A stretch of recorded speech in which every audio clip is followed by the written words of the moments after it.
5장 27절. 그래서 하나님께서 말씀하시기를, 예수님께서 말씀하시기를 나는 이 하나님의 문화를 완성시키러 왔다는 거예요. 그런 내용들을 여기서 이제 마태복음에서도 보면은 이때 당시에 문화를 가지고 또 설명을 해주시는 거죠. 마태복음 5장 27절부터 32절은 주로 간음하지 말라, 10계명의 7계명 중에 하나입니다. 출애굽기 20장 14절에 간음하지 말라라고 말씀해주고 있습니다. 간음은 모든 죄들 가운데 가장 심각한 죄로 남녀 모두 죽음으로 그 대가를 받게 되는 것을 성경에서 기록해주고 있습니다. 탈무드에 보면은 간음과 살인, 우상숭배와 더불어서 이 세 가지는 중대 범죄, 종교적으로 사회적으로 무서운 죄로 지목하고 있다는 겁니다.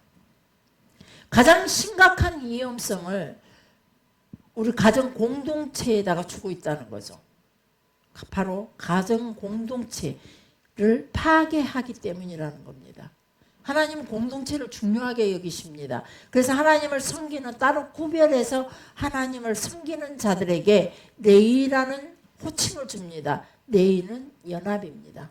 바로 공동체입니다. 아담 혼자서 하나님의 나라를 다 보여줄 수가 없기에 하와를 통해 남녀의 공동체로 통해서 하나님 나라에 출발을 하게 합니다. 공동체로 통해서 하나님의 나라를 보여줄 수 있다는 거죠. 혼자서는 절대 하나님의 나라를 보여줄 수가 없습니다. 공동체입니다.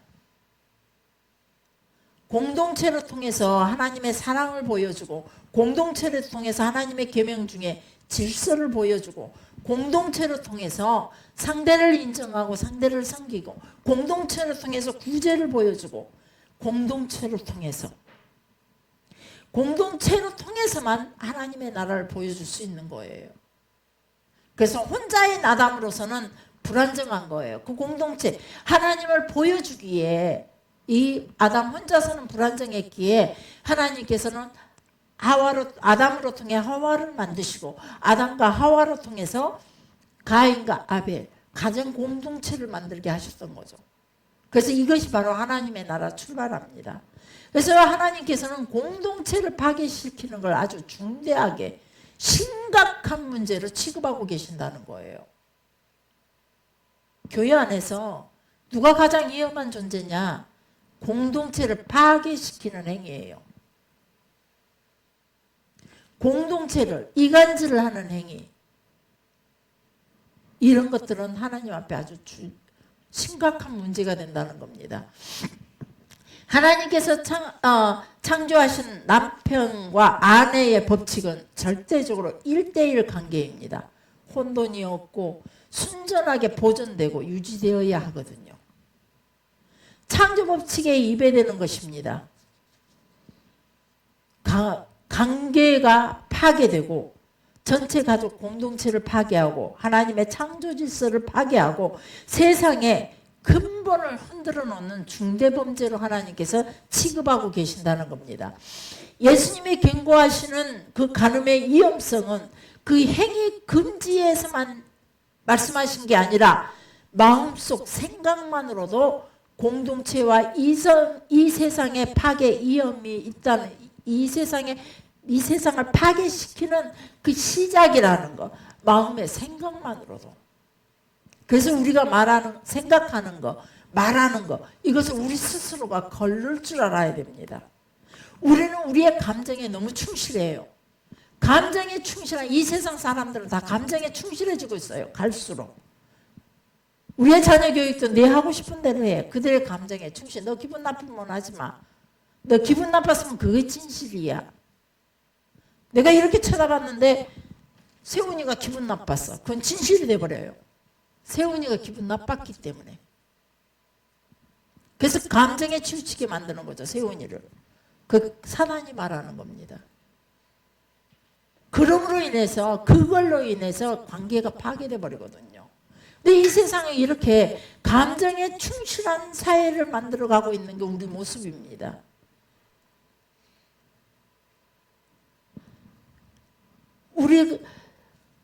그래서 그 감정이 움직이는 대로 세상이 갈수록 마지막 시대 때 감정이 움직이는 대로 지금 계속 사람들이 바꿔지고 있어요. 그래서 우리의 감정을 담고 있는 우리의 마음이 문제라는 거예요. 그래서 마음의 생각만 해도 우리는 이 마음을 걸을 줄 알아야 돼요. 감정에서 저도 수많은 감정이 하루에도 몇 번씩 오고 갑니다. 그걸 계속 기도로 그 감정을 놓고 하나님 앞에서 계속 제가 걸르는 작업을 합니다. 제가 걸르는 게 아니라 어쩌면 확실한 거는 저도 상당히 감정이 풍부한 사람이에요. 좋게 말하면. 그런데 하나님 앞에 엎드리더니 하나님의 말씀이 생각나면서 하나님의 규례와 계명과 예전들이 생각나면서 자꾸 제 감정을 걸르게 만듭니다. 부딪히면서 안 좋았던 그 감정이 기도로 통해 계속 걸르게 만드신다는 거죠. 그 예수님께서 지금 걸르는 작업을 하시는데 너희의 감정을 좀 걸러라. 마음의 생각만으로도 너희는 이미 범죄했다. 그래서 너희의 마음의 감정을 너희들과 걸르지 않는다면 너희가 있는 그 공동체가 너희 부부가 너희 가정이 너희 교회가 파괴될 수 있다라는 거죠. 그래서 생각만 한 것도 심각한 문제를 초래한다. 그러니까 생각으로 가지고 있는 것마저도 조심하라는 겁니다. 그래서 29절부터 30절에 그 공동체의 그 음란의 문제를 가지고 계속 설명하면서 29절 30절 봅시다. 시작. 만일 네 오른 눈이 너로 실족하게 하거든 빼어내버리라. 네 백체 중 하나가 없어지고 온몸이 지옥에 던져지지 않는 것이 유익하며 또한 만일 내 오른손이 너를 실족하게 하거든 찍어내버리라. 내 백체 중 하나가 없어지고 온몸이 지옥에 던져지지 않는 것이 유익하며. 아멘. 이것들이 간음을 행하도록 원인을 제공하는 신체기관이라는 겁니다. 눈이, 손이 이런 것들이 원인을 제공하는 그 신체기관이에요.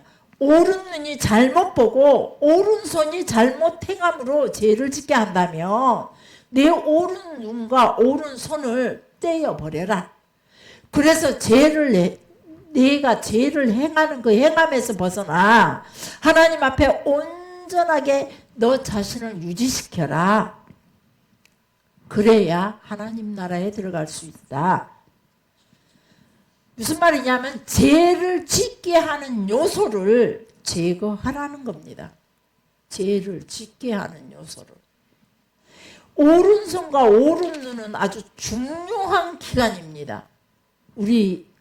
특히 우리들에게도 그렇지만은 그때 당시 고대 시대 사람들에게는 오른쪽과 왼쪽은 판이하게 구별이 됩니다. 사람을 실족해 하는 신체 기관이 오른쪽 기관을 계속 예수님께서 말씀해 주고 있어요. 왼쪽이 아니라 오른쪽이라는 거예요. 오른쪽 기관이라는 것에 우리는 주의해서 생각해 봐야 될 문제입니다. 오른쪽 기관은 왼쪽보다도 훨씬 중요한 것으로 인식되고 있다고 우리가 늘 목사님 설교로 듣게 됩니다. 가나안 문화에서 앞쪽은 해가 떠 있는 동쪽입니다. 무조건 앞에 있는 그러면은 지금 저는 제 앞에 여러분들이 어느 쪽에 있죠? 북쪽이죠. 서쪽인가요? 서북 쪽으로 봐야 되나요? 서북쪽으로 봐야 되나요? 여러분 그럽니다. 그러나 성경에서 앞쪽이라 그러면 동쪽입니다. 동쪽을 보고 있는 글입니다. 그러니까 성경에서 무조건 동쪽이다 그러면은 해가 떠오르는 곳 동쪽으로 생각하시면 됩니다.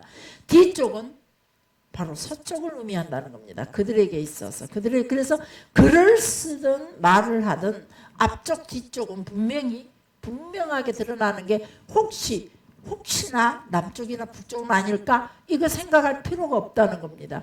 무조건 동쪽, 서쪽, 앞뒤 이렇게 표현하고 있다는 겁니다.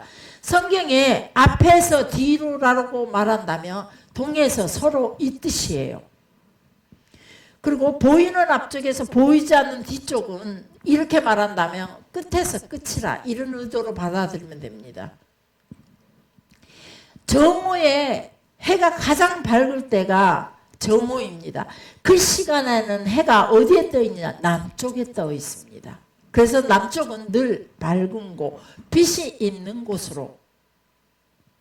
그래서 그것은 우편이라는 겁니다. 동에서 봤을 때 늘 해가 떠 있는 곳 우편. 반대로 좌편은 북쪽이라는 겁니다.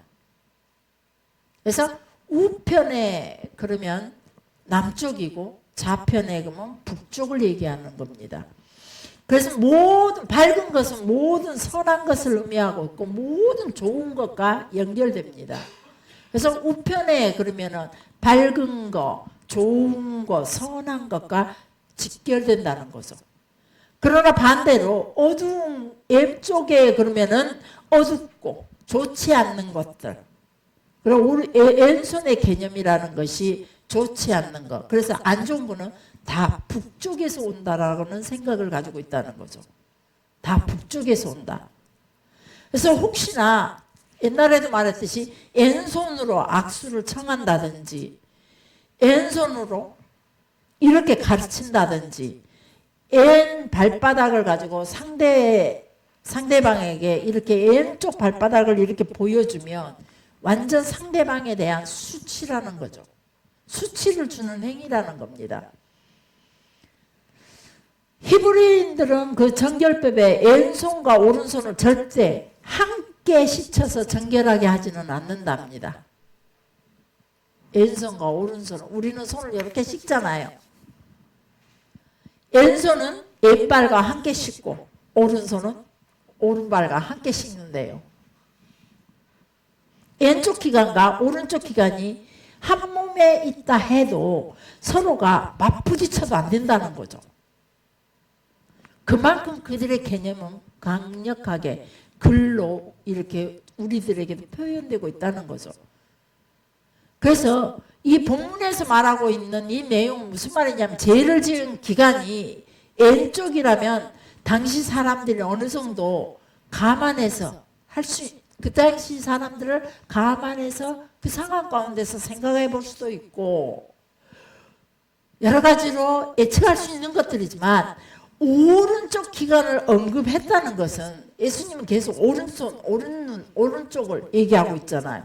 이것을 언급했다는 것은 당시 사람들에게는 전혀 용납될 수 없는 내용들이에요. 그 사람들이 자기네들이 쉽게 받아들일 수 있는 말들이 아니라는 거예요. 그런 이 내용을 가지고 오른손과 오른쪽 이 내용을 가지고 예수님이 말씀하시는 그 의도는 뭐냐? 특별히 간음에다가 이 말씀을 가지고 말씀하신 그 의도는 아무리 지금 중요한 것이라도 하나님의 나라를 위해서는 걸림이 된다면 차라리 제거해버려라. 하나님 나라를 얻는 것이 훨씬 더 낫다.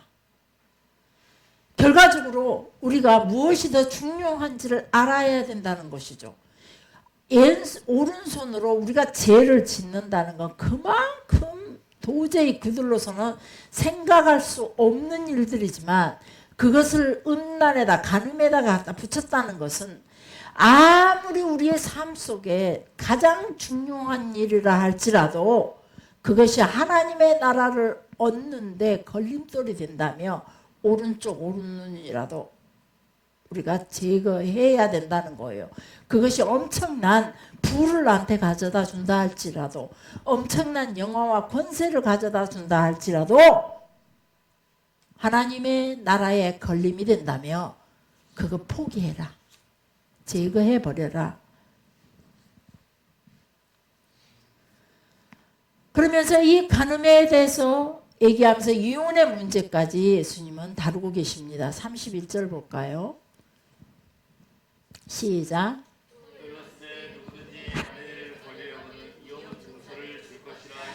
이혼이라는 것은 남자가 여자에게 단정적으로 선포하는 것입니다. 여자는 절대 남자에게 이혼을 요구할 수 없습니다.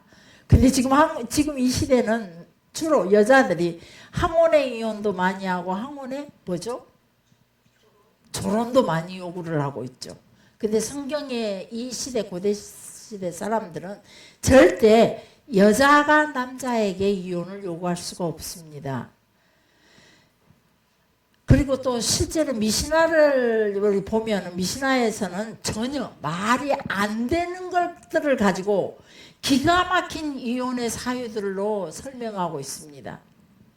레위기 21장 17절 20절에서 보면은 제사장들이 성전에서 봉사할 수 없는 조건들을 이야기해 주고 있습니다.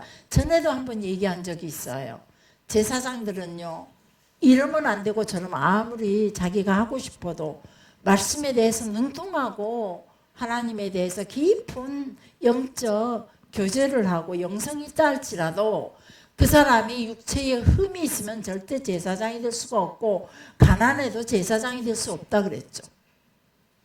그래서 그런 조건들이 있는 것처럼 여자가 이혼 사유에도 제사장이 될 수 없는 그 조건과 같은 조건을 가지고 있습니다. 비슷한 조건들이 뭐냐 하면은 육체에 흠이 있는 사람, 맹인이라든지 다리를 전다든지 코가 불완전하게 생겼다든지 지체가 더한 사람이 있어요. 저 어렸을 때 우리 이웃집에 제 친구가 육손이었어요. 유겹이. 그래갖고 이름이 유겹이었어요. 여기가 손가락이 하나 더 달렸어요. 근데 나중에 결혼하고 난 뒤에 우연히 조례동에서 만났는데 손가락이 없더라고요. 묻지도 못했어요. 뭐 간단하죠? 수술을 했겠죠? 시술로 통해서. 네, 그때는 이름이 유겹이었어요. 이렇게 하나 더 있다든지 또 발이 부러졌다든지 손이 부러졌다든지 등이 좀 굽었다든지 키 못 자란 사람이라든지 또 눈에 백만염이 있다든지 아니면 또 습진이 있다든지 버짐이 있는 사람 그리고 고환 상한 사람들 이런 사람 제사장이 될 수가 없어요. 그런데 여자도 이러면은 이혼 사유에 들어가요. 절대 살다가 아프면 큰일 나요. 이혼 사유 당해요. 살다가 사고로 다리 부러져 봐. 이혼 사유에 속해요. 그리고 그 다음에 여기에 더해서 또 역겨운 냄새 나는 사람들. 왜 이제 막 그 건강이 안 좋아서 냄새 나는 사람들도 있잖아요. 냄새 악취 나는 호흡 또 추하고 못난 머리. 종종 막 그 머리카락이 너무 적은 여자분들이 막 뽀글뽀글 머리를 해가지고 계신 분들 있잖아요. 그 몸이 건강이 안 좋아서 그렇게까지 탈모가 됐는데 그런 사람들은 무조건 이혼 사유가 돼요. 음란하고 쌀쌀한 목소리. 옛날에 우리 알란가 모르겠어요. 저희 임진남 권사님. 우리 교회가 평수라는 아이가 있었고 아빠는 아주 점잖아요. 생긴 것도 너무 점잖고 벌써 무서워요. 생긴 것도 너무 점잖아요. 남자분은 말도 너무 점잖하고 교장 선생님 아들이었는데 근데 반면 그 부인은요. 목소리가 왜 그런지 모르겠어. 팽수야! 막 그런 목소리가 이 목소리 아주 고운 목소리예요. 제 목소리는 그죠? 이 목소리가 날카로우면서 어떻게 막 히히 하는 막 귀신의 음향소리 음산한 목소리였어요. 그분이. 근데 그분이 제가 난해한 것이 뭐냐면 저희 집 아들이 저희 교회 다니는데 아들이 막 냉장고를 뒤져서 있는 거 없는 거 다 꺼내고 막 먹어보려고 그래도 절대 우리 집에 그때 우리 청년들이 제 생일이라고 뭐 선물 하나 사줬는데 그놈을 갖다가 집어던져 깨도 엄마는 탱 해갖고 있어요. 이러면 이혼사유예요. 여기 목소리만으로 이혼사유예요. 그리고 추한 흉터 이혼사유예요. 이거 얼마나 이혼사유예요. 그리고 일그러진 가슴도 어쩌면 이것도 이뻐야 돼요. 그래야 이혼사유가 안 돼요. 그리고 그 다음에 모세의 법을 어길 때 이혼사유 돼요. 11조 드리지 않는 음식을 남편에게 먹게 한다든지 가족들에게 먹게 할 때 이혼 사유돼요. 그리고 월경 주일 때 남편과 선교할 때도 이혼 사유가 되고 제사장에게 드릴 떡 구분하지 않는 것도 이혼 사유돼요. 그래서 반드시 성전에 제물 드릴 때 제사장에 민수기 15장 19절에 그렇게 나와 있어요. 제사장에게 드리는 떡 구분하지 않을 때. 그리고 그 다음에 히브리 전통을 어겼을 때 머리카락을 늘어뜨리고 공공장소에 나가면 이혼 사유예요. 오늘 다 묶었는데 저기 누집이 따님 남양만큼은 머리를 아마 풀어헤치고 왔어요. 근데 옛날 같으면 이혼 사유예요. 결혼 안 해서 다행이잖아요. 그리고 길거리에서 손을 요리 내보면 예쁘다고 내미는 사람들은 이혼 사유예요. 그리고 길거리에서 막 일하는 척 물레를 돌리면서 손을 일부러 이렇게 보여주는 것도 이혼 사유래요. 그들의 그렇게 기록되어 있어요. 거기가. 지나가는 남자들과 쓸데없는 이야기를 할 때 이혼 사유예요. 저 지나가다가 어떤 아저씨는 이상하면 아저씨 왜 그래요? 영 웃음네요. 저 목사님이랑 가면서 이야기 잘하거든요. 하다가 왜 이거 이혼 사유인데 제 혼자 속으로만 그래요. 근데 목사님한테는 그 말을 안 하죠. 목사님 잊어버린지 일체 말을 안 하니까 그 이혼 사유예요. 그럼 목소리가 너무 커도 이혼 사유예요. 뭐 여러 가지로 불만을 다른 사람한테 얘기하는 거 목소리가 커갖고 우리 신랑이 어쩐 줄 알아? 그러면서 막 하는 것도 이혼 사유래요. 이것이 시락서라고 있어요. 시락서 25장 26절에 보면 내 아내가 내 말을 듣지 않으면 갈라서라 이런 말이 있어요. 이런 말도 안 되는 이유를 이혼을 선포하고 아내를 버리는 남자들이 많다는 거죠. 그게 법이 됐다는 거죠. 남자가 다른 여자를 취하기 위해서 현재 아내를 버리는 것도 예수님은 가늠이다라고 말하고 있어요. 이혼은 가족 간의 문제예요. 누가 그러더라고요. 우리 집에서 남남은 남편하고 나뿐이고 나머지는 다 가족이래요. 그래, 아니에요. 가족이에요. 결혼하는 순간 우리 친정과 시댁은 가족이 되는 거예요. 고대 결혼은 특히 더 그런 것이 뭐냐면 고대 결혼은 누이와 오빠가 결혼했고 사촌간에 결혼했고 조카와 고모 모세의 엄마도 조카와 고모 사이예요. 엄마 아빠가. 성경에가 그런 결혼이 너무 많아요. 가족 공동체가 힘을 갖기 위해서 가족 공동체의 그 공동체가 사회적으로 중요한 기반이었기 때문에 친척 간의 그 결혼이 그들이 결혼으로 통해서 가족 공동체의 힘을 갖게 되고 자기 또 결혼을 함으로 통해서 재산이 다른 지파로 다른 가족에게로 넘어가는 것이 있을 수는 없으니까 그때는 땅들이 하나님께서 배분해 주면서 각 지파별로 배분해 줬거든요. 각 지파별로 배분된 땅이 각 가정대로 배분됐고 이걸 가지고 우리가 다른 지파로 결혼하면서 가져갈 수가 없었기 때문에 그 재산을 그래서 가족 공동체가 서로 결혼하면서 그 재산과 힘을 키워나가고 할 수밖에 없었다는 거죠. 그래서 사마의 학파들은 남편은 아내의 불륜을 보기 전에는 이혼할 수 없다라고 규정하고 있어요. 아내의 불륜을 보기 전까지는. 근데 아내는 남편에게 속한 한 몸이라 그러죠. 그래서 이혼한다고 해도 완전히 남편과 아내는 분리될 수 없다.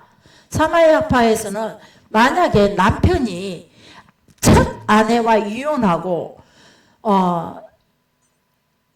성전 이혼하고 하면서 성전 이혼을 하면은 첫 아내와 이혼을 하게 되면 성전에 있는 그 번제단도 운대요. 그걸 하나님이 그렇게 싫어하신다는 의미로 말하고 있어요. 만약 이혼한 남자가 이혼한 여자하고 결혼하려 한다면 그들의 침대는 절대 4개의 마음이 있다는 거죠. 이해하시죠? 무슨 말인지. 여자는 전 남편을 생각하게 되고 남자는 전 아내를 생각하다 보니까 4개, 이 침대, 이 부부가 사는 침대는 4개의 마음이 있다라고 사마이아파에서는 그래서 이혼을 최대한 못하게 하는 거예요.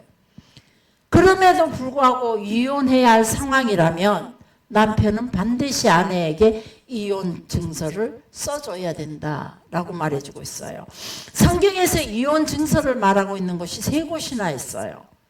신명기 24장, 이사야 50장, 에레미야 3장에 보면 이혼 증서를 주는 방법에 대해서 이혼 증서를 주라라고 말해요. 그러나 그 방법에 대한 기록은 없어요.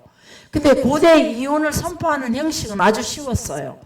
호세아 2장 2절에 보면 있어. 너는 내 아내가 아니요. 나는 너의 남편이 아니야. 이러면 이혼이 돼요. 호세아서도 그 내용이 기록되어 있어요. 엘레판디 문서에 보면은 내가 나의 아내와 갈라선다. 나는 나의 아내를 미워한다. 이 선포만 하면 이혼이 돼요. 그리고 고대 아수르 문서에서도 마찬가지예요. 나는 그녀를 추방한다. 너는 더 이상 나의 아내가 아니다. 라고 선포하며 이렇게 선포한 후에 이혼 증서만 딱 주면은 발부해서 주면 끝나는 거예요. 이혼이 되는 거예요. 이혼 증서가 있어야 여자는 또 다른 남자와 결혼할 수 있고요. 이혼 증서가 없으면 결혼도 안 돼요. 고대 율법에 모세의 율법 등장 이전에는 이혼을 어떻게 했냐? 나는 더 이상 내 남편이 아니다. 나는 내게서 갈라진다. 너는 내게서 떠나가라. 이렇게 3번 외치면 완전히 또 이혼이 되는 거예요. 외치기만 외치면. 최장로님 귀를 기울여 들어요. 모세오경에는 이혼이 정당한 이유는 오직 음행이에요. 음행. 남자에게 그런데 불행히도 남자에게는 간음이 적용되지 않아요. 여자에게만 간음이 인식돼 있어요. 그래서 남자는 바람 펴도 적용이 되지 않아요. 가족 공동체의 어떤 그 성장과 어떤 그런 것들을 힘을 갖기 위해서인지 모르겠지만 그래서 그 종족 번식의 어떤 그런 것들로 인해서 그런가 봐요. 그랬나 봐요, 고대 사람들이. 근데 여자에게는만 간음이 적용된다는 거죠. 미시나 기틴이라는 책에는 이혼 증서의 방법을 기록해 주고 있어요. 남편과 아내는 함께 부부와 이혼하는 부부와 관계가 없는 사람 3명의 그 판사 앞에서 이혼 증서를 쓰게 돼 있어요. 관계가 없는. 그래서 내가 이혼할 때 우리 친척이나 친구나 내가 아는 사람 앞에서는 안 돼요. 전혀 모르는 사람 앞에 가서 3명의 판사로 증인 세워서 해야 돼요. 또 이혼 증서 쓸 때 잉크는 반드시 깨끗한 잉크를 써야 돼요. 마침이요 새로운 출발이 되니까. 그리고 검은 잉크여야 돼요. 네이비도 안 돼요. 색깔 비스꾸로만.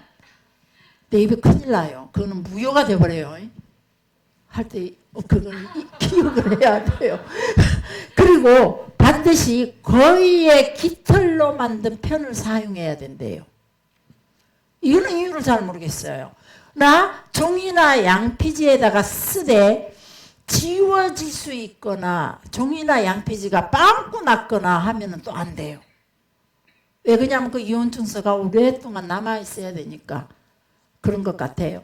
그리고 그 안에는 정확하게 남편의 이름과 아내의 이름이 명시돼야 되고 정확한 날짜와 이혼 증서가 기록된 장소의 이름까지 정확히 기록되어야 돼요.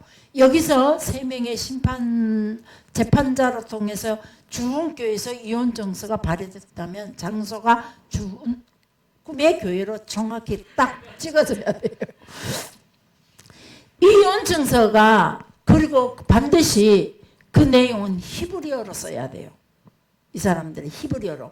그리고 그 안에는 12줄에 12줄, 12개의 그 성경 토라의 문구가 들어가야 돼요. 이혼 증서라는 이 글의 히브리 단어 가치가 12래요. 그래서 12줄이 써야 된대요. 그들은 의미를 가지고 시작하거든요. 근데 제가 그 이혼 증서로 우리의 그 언어로 봤더니 이 이흥에다가 이 두 개, 그 다음 혼, 히읗에다가 오, 니은, 지읒, 의에다가 이응, 시옷에다가 10개밖에 안 되면 왜 그러지? 아까 12개 했는데 낮에 셀 때 12개인가 기더라고. 그래서 깜짝 놀랐는데 세어보고 별짓을 다 했죠. 자, 그래야 되고 이혼 증서는 반드시 밤에 주면 안 돼요. 밤에 줘도 무효래요. 캄캄 밤에 구분 못하니까. 그래서 낮에 이혼 증서를 줘야 되고 남편이 증인과 함께 아내 손에다가 꼭 쥐어줘야 돼요. 네가 좀 전해줘. 이것도 안 돼요. 직접 갖고 아내 손에다가 꼭 전해줘야 되고 절기의 전날이나 안식일날, 새해 이때는 이혼 증서 주면 안 돼요. 가장 기쁜 날이기 때문에. 그리고 마지막으로 남편이 이혼 증서를 주면서 당신은 내게서부터 풀려나서 자유의 증거로 이 이혼 증서가 사용될 거야. 당신은 당신이 원하는 남자와 다시 결혼할 수 있어 라고 이 선포를 해줘야 딱 이혼이 끝난대요. 이혼하는 게 좀 복잡하게 유대인들 복잡하게 만들어 놨긴 했지만 그래도 이혼 증서라는 것이. 자, 우리 그 다음에 여기까지만 하겠습니다. 여기 우리가 간음이라는 문제를 가지고 한 가정의 어떤 이야기, 가정 부부의 부부로 시작되는 공동체가 얼마나 중요한지, 또 고대 시대에 뭐 이혼하는 방법들을 구태여 지금 알 수 있나 없나, 알아야 되나 말아야 되나 뭐 이런 것들로도 우리가 저도 뭐 이걸 가지고 시간을 잡아야 되나 이런 생각을 해봤어요. 그런데 성경을 이해하기에는 반드시 이런 것들을 알아야 되기 때문에 이런 걸 모르니까 우리가 성경을 곡해하고 알아도 설교를 듣고 말씀을 이해하고 교회에 어떤 상황, 가정에 어떤 상황이 생기면 우리는 분명히 앞서는 것이 뭐냐면 우리의 감정이요, 우리가 가지고 있는 생각에 치우치고 그 생각대로 움직인다는 거죠. 근데 우리는 철저하게 과거의 고대 시대에 이런 이혼하는 방법을 가지고 예수님께서 말씀하시기를 너희가 이런 식으로 이혼하는 것도 음란이다라고 말씀해 주시는 거예요. 음란이다 말씀하시고 음란의 죄가 있기 전에는 절대 이혼하지 말아라. 이혼하지 말아라. 그리고 성경에 사도 바울 선생님은 부부 중에 누가 음란의 죄가 있다 할지라도 용서하고 살게 되면 이혼하지 말아라라고 말해주고 있어요. 그래서 우리는 이혼이라는 걸 쉽게 생각해서는 절대 안 된다는 거예요. 특히 우리 젊은 사람들은 제가 전에도 말했듯이 우리 젊은 청소년들도 그러고 젊은 청년 남녀들이 보면 쉽게도 사랑하고 쉽게도 헤어져요. 어떻게 애인도 자주 만들고 여친 남친도 자주 만들고 쉽게 헤어져요. 제가 그런 우리 젊은 애들을 바라보면서 그것도 음란일 수 있어요. 왜 그러냐면 온갖 주고받을 거 다 받더라고요. 보니까 물건을 말하는 게 아니에요. 신체적인 모든 조건들을 너무나 잘 주고받아요. 그러면서 마음에 안 들면 그 길로 또 여친과 남친 사이가 또 이혼이 되더라고요. 이것도 음란이라는 거죠. 그래서 이런 것들이 없도록 우리는 절대 하나님께서 맺어주신 남녀의 이 관계는 우리가 불편해도 서로 돕고 돕는 사이예요. 내가 우리 목사님이 능력이 100%라면 제가 최대한 거기서 나도 100%야. 그리고 내밀다 보면 서로 싸움이 날 수밖에 없어요. 그랬을 때는 서로가 적당한 선에서 양보를 하면서 둘이서 하나의 100%를 만들어가야 된다는 거죠. 남편의 능력이 어느 부분에서는 또 20%밖에 안 돼요. 그런 건 많죠. 이 권사님이 잘하는 거 우리 강장로님이 못하는 거 있어요. 근데 강장로님이 잘하는 거 이 권사가 정말 못하는 거 있더라고요. 이런 것에서 서로가 맞춰가는 거죠. 이 권사가 20%밖에 능력 안 되니까 강장로님이 80%의 능력으로 이 권사와 하나의 작품을 만들어가는 거죠. 하나의 삶을 만들어가는 거죠. 강장로님이 20%밖에 안 된다면 이 권사가 80% 능력을 발휘해서 하나의 작품으로 만들어가는 거죠. 이것이 부부예요. 돕는 자. 그래서 남자는 늘 이렇게 쓰러질 수밖에 없는 조건을 가지고 있어요. 그래서 여자가 밑에서 이렇게 받쳐주면서 사람인이라는 글자가 만들어지는 거죠. 하나인 사람. 부부는 하나인 사람이죠. 그래서 남자 아담 하나를 지어놨더니 너무 불완전한 거예요. 돕는 자로 여자 하와를 만들었어요. 그래서 드디어 둘이서 연합해서 하나의 사람이 된 거죠.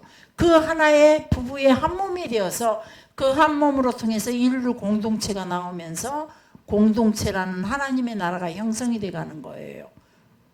그래서 우리는 반드시 부부의 관계는 우리가 서로 피차 돕는 관계라는 거예요. 남자는 여자를 철저하게 보호해야 돼요. 근데 불행히도 보호해야 할 남자는 흙으로 지어졌어요. 근데 보호받아야 할 여자는 아주 고급지죠. 남자는 흙으로 지어졌지만 여자는 뼈다귀로 지어졌어. 단단해요. 그래서 남자를 흙으로 지은 남자를 이렇게 파면 남자는 허물어지게 돼 있어요. 10번 안 넘어가는 나무 없다고 그러듯이 찍고 또 지니까 남자는 넘어갑니다. 경험이라고는 의심하지 마시오. 그리고 그 다음에 남자는 물에다가 넣고 푹 가면 금방 허물어져 버려요. 떴다더니 막 담가놓고 가면은 형체도 없이 사라져 버려요. 져버려요. 근데 여자는 아무리 가도요 뼈다귀가 그대로 남아있어요. 여자가 더 단단해요. 하나님께서 돕는 자를 업그레이드해서 만들어놨어요. 이 단단함으로 남자에게 해가 되지 마세요. 철저하게 공동체를 이어가는 도구로 잘 설 수 있도록 우리가 이렇게 받쳐줘야 되는 게 여자예요. 그래서 우리는 여자는 강하게 만들어졌어요. 남자보다도. 같이 굶어도 여자가 훨씬 잘 버텨요. 남자는 애기 놓으면 죽어요. 근데 여자는 애기 놓고도 또 낳고 또 낳고 또 낳아요. 죽어가면서도. 이게 여자예요. 여자는 그만큼 강해요. 그런데 이 강함이 부러지지 않도록 남자가 철저하게 보호해줘야 돼요. 나를 돕는 자로서 철저히 나를 도울 수 있도록 보호해야 돼요. 이렇게. 암탉이 날개를 펴서 병아리를 보호한 같이 남자가 독수리가 날개 펴서 그 새끼를 보호한 같이 남자는 여자를 이렇게 보호해줘야 돼요. 보호가 안 되니까 여자가 세져요. 그래, 우리 각시는 왜 그리 셀까요? 고집이 세요. 그러면요, 보호를 못 받아서 그래요. 자기가 살아나려고. 보시오, 옆에 각시들 좀 어쩐가. 세요? 이 집사님? 그러면 보호를 이 집사님 못해서 그래. 내 보호 받아보시오. 그러면은 여자는 충분히 그 강함을 가지고 남자를 도울 거예요. 우리 그죠? 그죠? 신랑이 딱 보호해줘봐. 얼마나 잘 도울 수 있다고. 여자는요, 지혜롭거든요. 강하거든요. 못할 것이 없어요. 무서운 게 없어요. 생명을 담아놨다 생명을 토해내면서 나가 죽을 뻔해도 또 생명을 또 담아요. 왜 그러면 그거 모르겠어요. 그게 여자가 강해서 그래요. 그러니까 그래서 하나가 되는 거예요. 아멘. 우리 나는 당신을 돕는 자입니다. 인사합시다.